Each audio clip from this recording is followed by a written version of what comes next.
Speaker, we're here today to modernize and reauthorize the nation's premier job training program to help job seekers and workers connect with well-paying jobs and career pathways.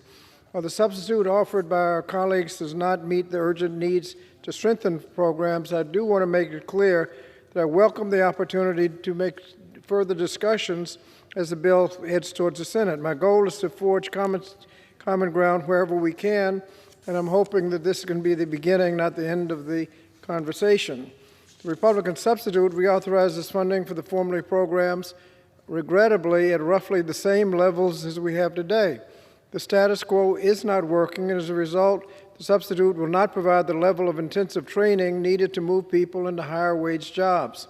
The average amount the adult formula program spends per participant today is about $2,000, not nearly enough to provide quality job training to lead to good jobs with competitive wages, benefits, and other hallmarks of job quality.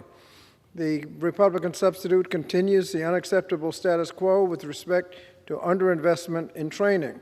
To meet the moment, the underlying bill also codifies the sector grants, which are demonstrated to be an effective training for workers in high-demand jobs in total sectors. The gentlelady from Ohio, Ms. Capter, talked about electric cars. We need a lot of training in that area, but regrettably, this substitute omits the sector grants. Our committee hearings held last year highlighted the bipartisan support for reentry programs for justice-involved individuals. In response, the bill codifies the program at the Department of Labor and commits $250 million for fiscal year 2023, more than double amount appropriated this year, and provides stable funding amounting to $2.3 billion over 6 years.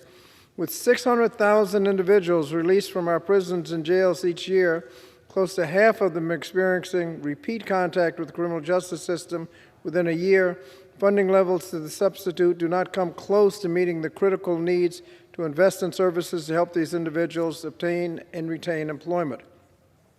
We also reject the requirement in the substitute for non-federal match to receive a grant. This matching requirement is not part of the existing grant program and would exclude many grassroots organizations that are best positioned to meet the needs of justice-involved individuals in our communities. When we provide subsidies to employers in the form of on-the-job training or customized training, we also need to make sure that it's matched by job quality. The Republican substitute regrettably leaves too many disconnected youth behind. To help our youth, whether in school or not, gain life skills, the bill invests almost $1 billion in fiscal year 2023 for summer and year-round youth employment opportunities. The evidence is abundant that these youth employment opportunities increase lifelong earnings and reduce engagement in the criminal justice system. The Republican substitute also fails to meet the moment and address the needs of the workers in the 21st century. So I urge a no vote on this amendment.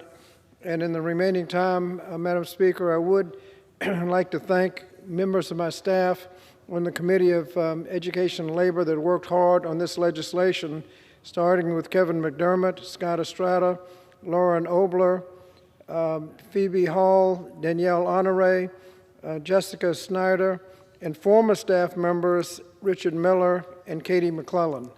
Thank you, Madam Speaker, and I yield back the balance of my